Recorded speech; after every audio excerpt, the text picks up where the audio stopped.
Grandes gênios da pintura.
As cores da paixão.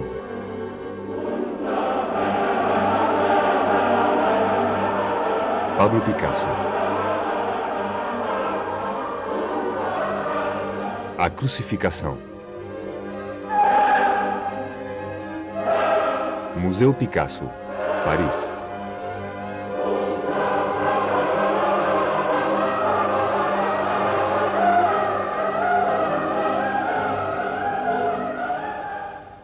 A crucificação, pintada em Paris e datada ao dorso em 7 de fevereiro de 1930, só foi exposta 2 vezes durante a vida de Picasso. O quadro faz parte do lote de obras entregues ao Estado francês pelos herdeiros do pintor com observância dos direitos de sucessão. A recontagem dos milhares de objetos deixados por Picasso permitiu uma nova aproximação à história do pintor. Como Goya, Picasso havia formado uma coleção pessoal que não refletia exatamente o que expunha ou vendia. Nela figuravam esculturas, cerâmicas, numerosos cadernos de desenhos e quadros às vezes difíceis de classificar, como a crucificação. Em fevereiro de 1930, Picasso tem algo mais de 48 anos. É rico e famoso e está há 12 anos casado com Olga Koklova. A conhecer em 1917 em Roma, onde a jovem dançava nos balés russos de Sergei de Diaghilev. Para Diaghilev, Picasso havia produzido a tela do cenário, o vestuário e a decoração de parada. Em 1921, Picasso e Olga tiveram um filho, Paulo. Vivem na rua La Boétie, perto dos Campos Elíseos, num apartamento muito burguês.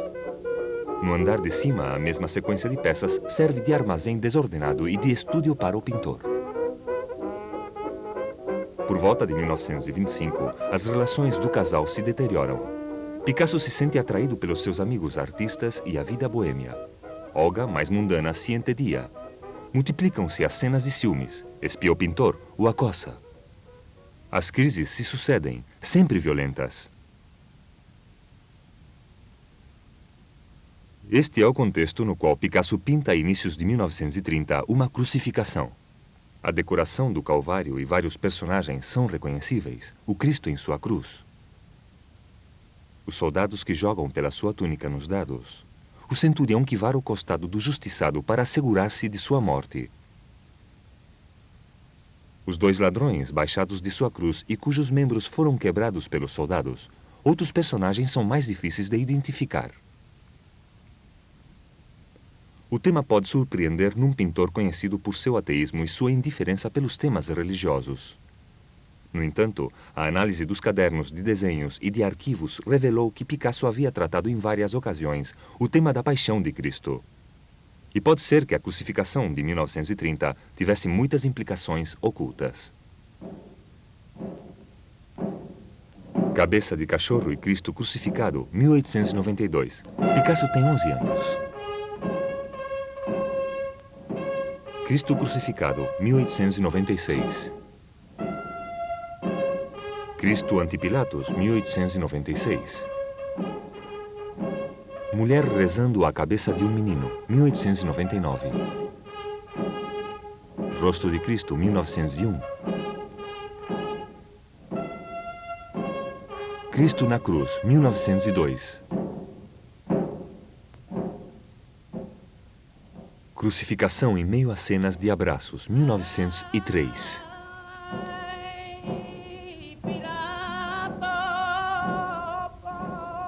Picasso volta à crucificação por volta de 1915 e 1918, com um desenho à mina de chumbo. Nesta mesma época, realiza vários desenhos de inspiração cubista, nos que põe em cena as três cruzes. O Cavaleiro da Lança faz sua aparição.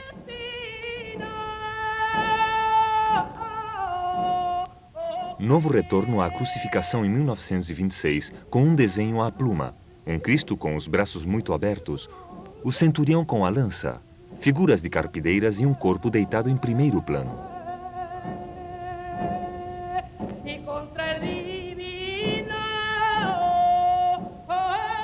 Em maio e junho de 1929, nova série de desenhos. 25 e 26 de maio, uma mulher nua está ajoelhada, com os braços levantados e o rosto descomposto. Seu nariz, como um órgão fálico, aponta para seu ânus e seu sexo. Para Picasso é Maria Madalena, já que volta a incluí-la num desenho de 10 de junho. Está ao pé da cruz. Se vêem os pés de Cristo, um fragmento da escada, os jogadores de dados, os centuriões e todo tipo de rostos da multidão. 17 de junho, mesmo desenho mais simplificado. 18 de junho, as formas do desenho de 10 de junho se repetem com jogos de sombras.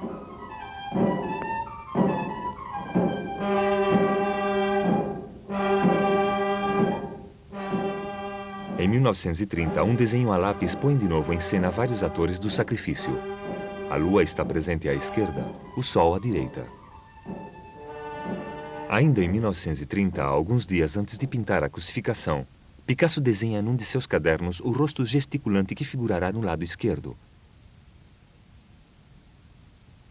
E a cabeça de louva a Deus da direita.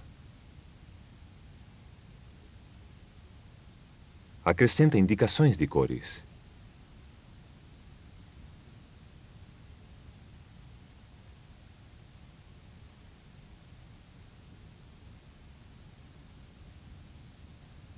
A crucificação é uma superfície de prensado sobre o qual Picasso pinta diretamente a óleo.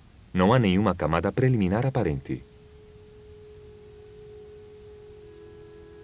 A técnica é simples. Alguns traços limitam as formas, espremidas por cores lisas realizadas com pincel e espátula.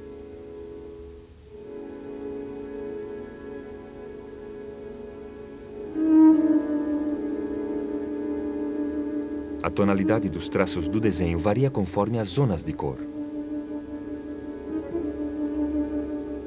O Cristo na cruz e o personagem dentado são pintados sobre um fundo negro. As pinceladas brancas estão dispostas de tal forma que deixam em um segundo plano os traços negros do desenho. Só um objeto foi traçado em relevo, a forma maciça verde, acima à esquerda.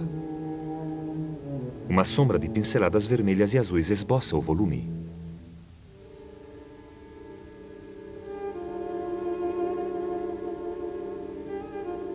Picasso pintou a forma triangular amarela abaixo à direita sobre um fundo verde, visível não muito longe.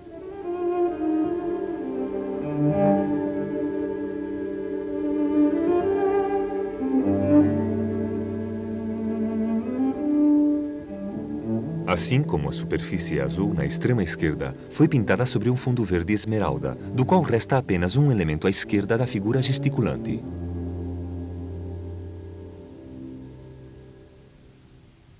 Portanto, o pintor repetiu várias vezes sua composição, até conseguir um equilíbrio cromático satisfatório.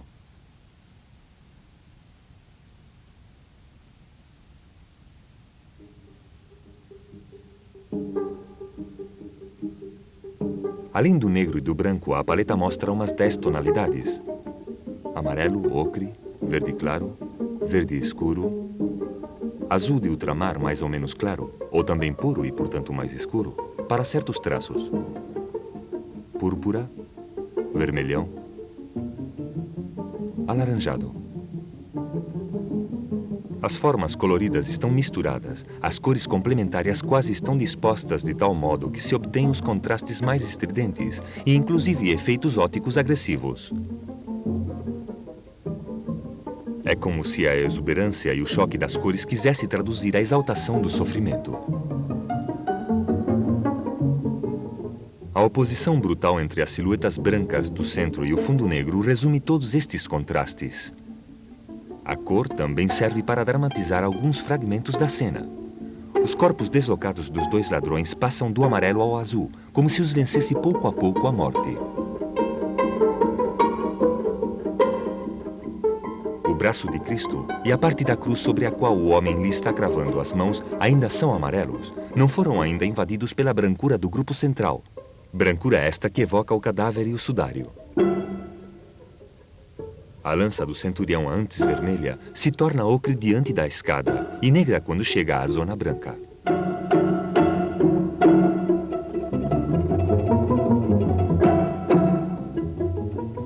Sem dúvida, Picasso encontrou inspiração para esta gama de cores nas estampas do Apocalipse de São Sever, um manuscrito medieval ao qual o seu amigo Georges Bataille dedica um artigo na revista Documento, em 1929.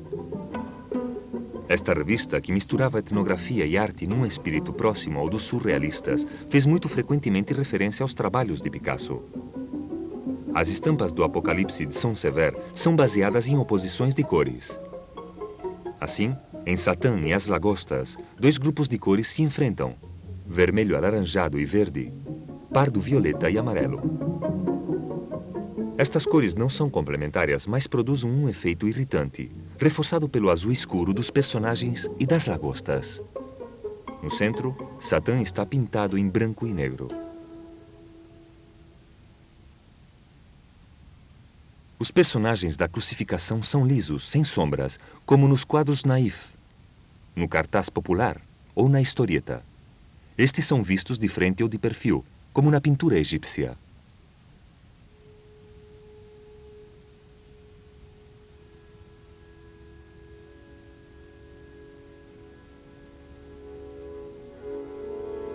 O espaço do Gólgota quase não está sugerido, mas as cruzes dos dois ladrões pequenas parecem muito afastadas, como situadas em outras colinas.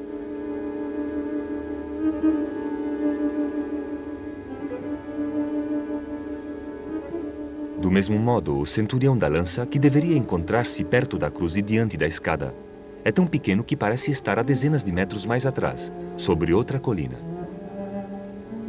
Outra característica das estampas do Apocalipse de São Sever: no dilúvio, os personagens desproporcionados flutuam num espaço sem pontos de referência nem perspectiva.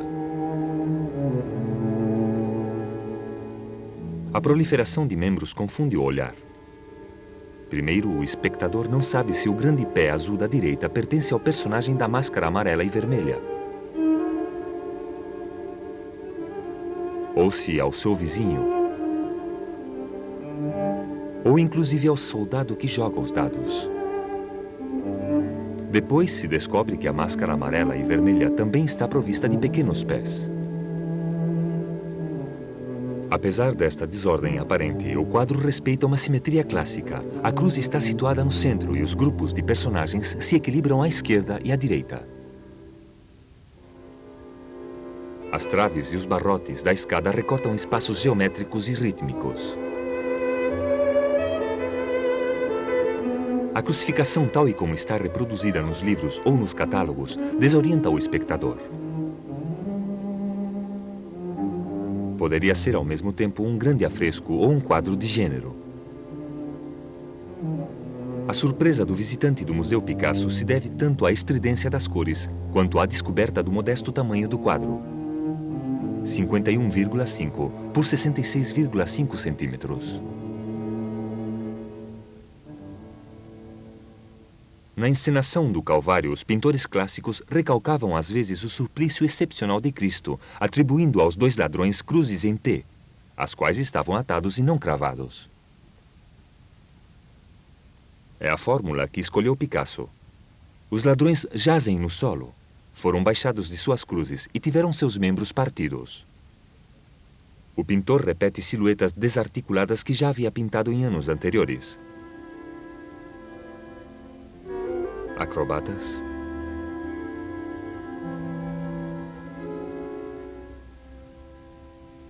Ou nadadores.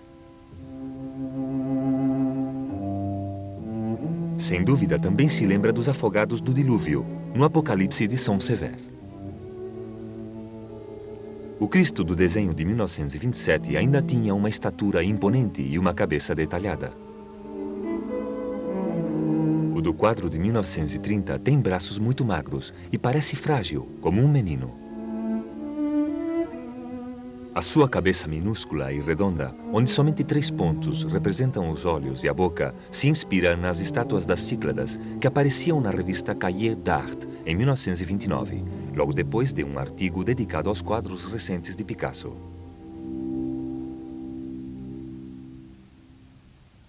Estes quadros, As Banhistas, foram pintados em Dinard no verão de 1928. Também mostram essas cabeças pequenas e esses corpos deformados.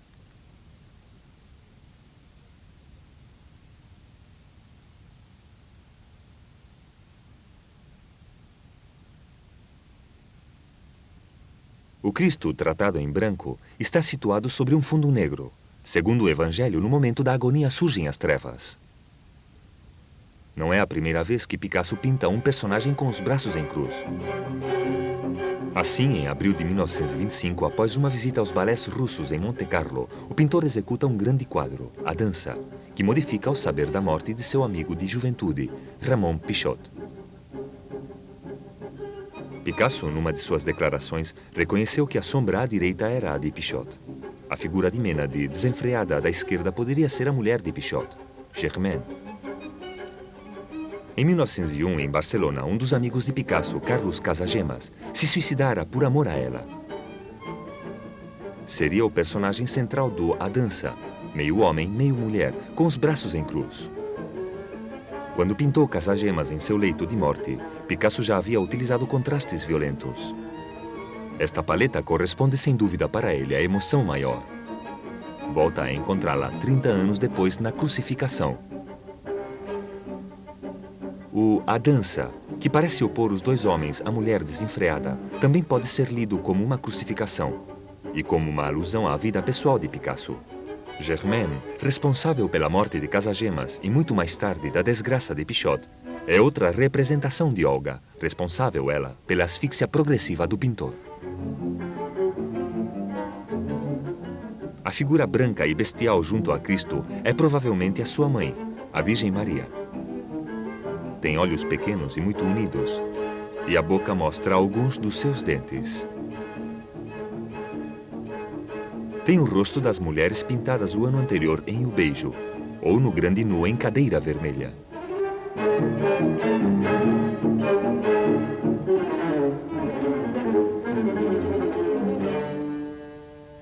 O homem que crava as mãos de Cristo na escada recorda várias figuras filiformes que inventa Picasso nesta época, eco de esculturas africanas. Desde princípios do século, os pintores e, sobretudo, os cubistas como Braque ou Picasso colecionam as artes primitivas e se inspiram nelas.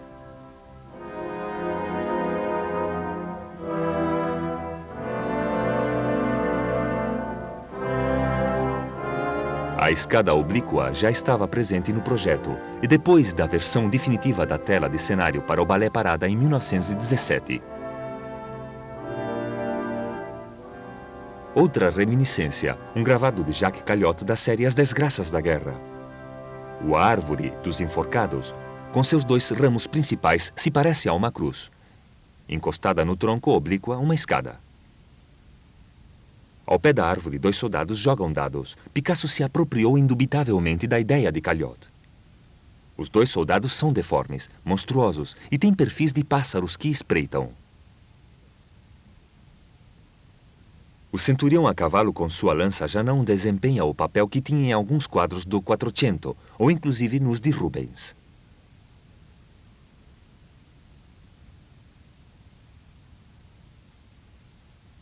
Nem sequer tem a importância que lhe concedia Picasso em seus desenhos. Agora é diminuto e parece um picador, um dos personagens principais das touradas. Muitos anos depois, Picasso voltará a esta aproximação entre a crucificação e as touradas. Numa série de desenhos de março de 1959, Touros e Toureiros, o toureiro se parece a um Cristo crucificado.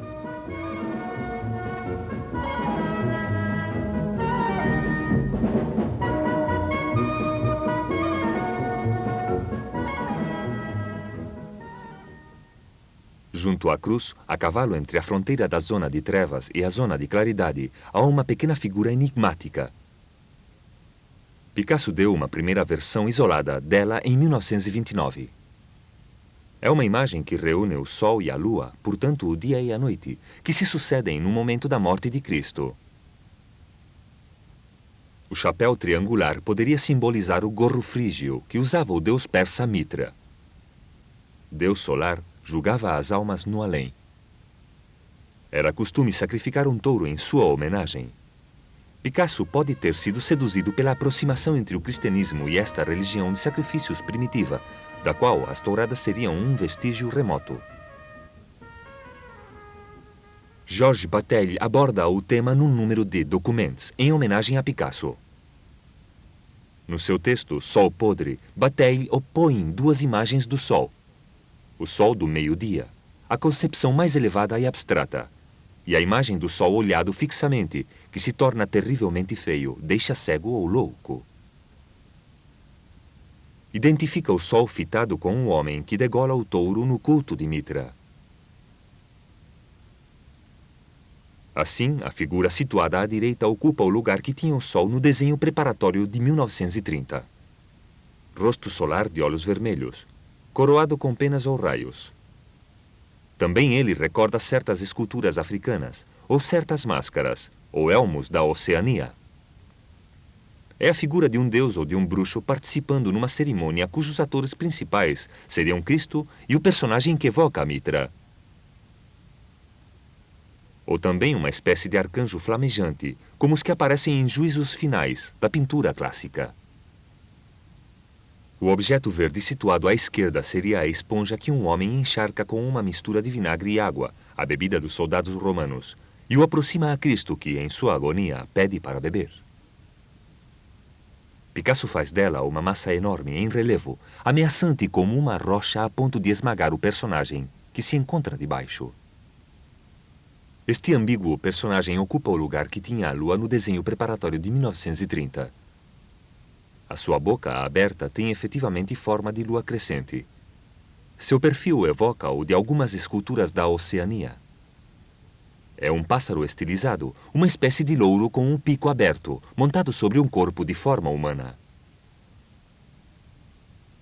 Durante os meses que precedem a crucificação, Picasso pinta várias vezes monstros semelhantes. Também pinta cabeças de louvas a Deus, pousados sobre corpos explicitamente femininos. Uma destas figuras é uma vez mais transplantada sobre o personagem da direita, que levanta os braços ao céu e adota a postura de uma das Maria Madalenas dos desenhos preparatórios. Picasso abandonou o rosto sensual em benefício de uma máscara animal. Porém, esta mesma máscara é uma alusão sexual. O louva a Deus é um inseto muito voraz que às vezes mata e come o macho depois da cópula.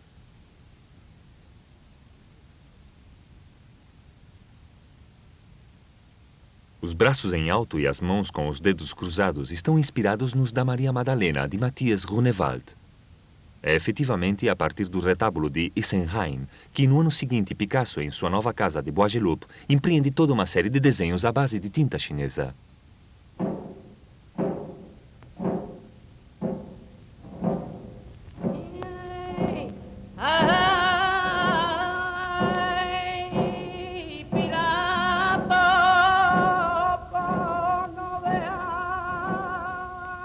Objetos e personagens estão agora desgarrados, descompostos.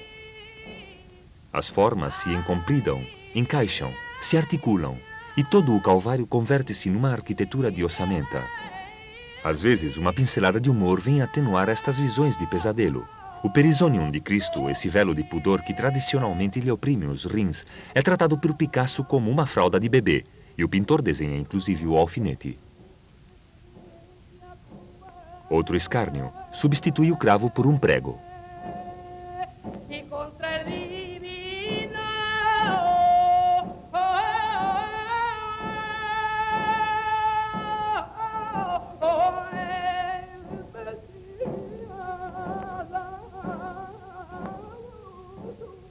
Picasso voltará ao tema em 1937 com Estudos de Lágrimas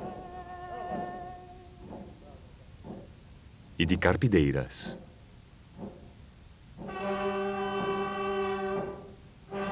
Também em agosto de 1938, com um desenho onde se volta a encontrar o Cavaleiro da Lança. Esta vez o pintor mostra um pátio manchado de sangue, velo de Verônica. Cristo grita. Uma mulher lhe arranca as entranhas e as devora. Uma Maria Madalena descomposta e que está urinando se agarra ao sexo de Cristo. O desenho tem certamente um caráter sexual blasfemo. Mas Picasso só traduz aqui abertamente as inumeráveis alusões da pintura clássica à virilidade de Cristo. Este desenho explica também o personagem em branco do quadro de 1930.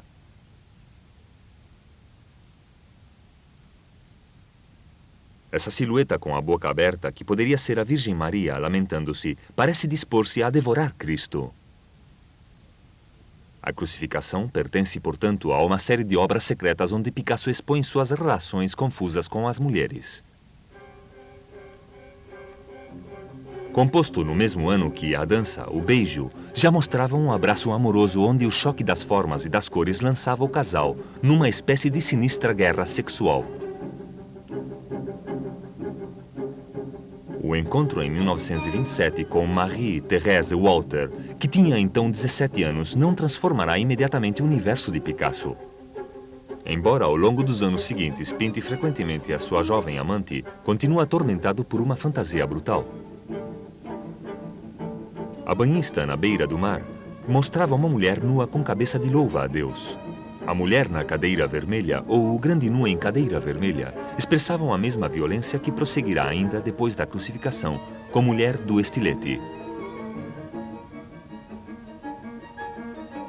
Ou o crime.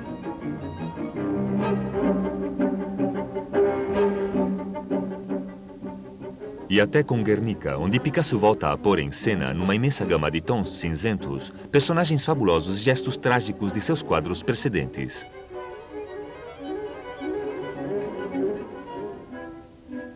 Porém, o Guernica era a ilustração de um drama mundial e o quadro gigante havia sido pintado para ser exposto.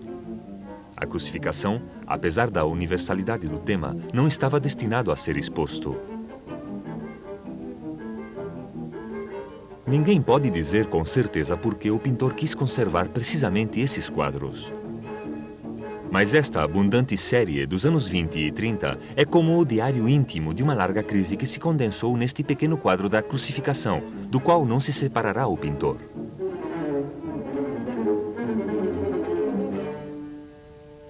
Para relatar esta crise, a crucificação utiliza um modo particular de narração. Episódios sucessivos da paixão são expostos ao mesmo tempo.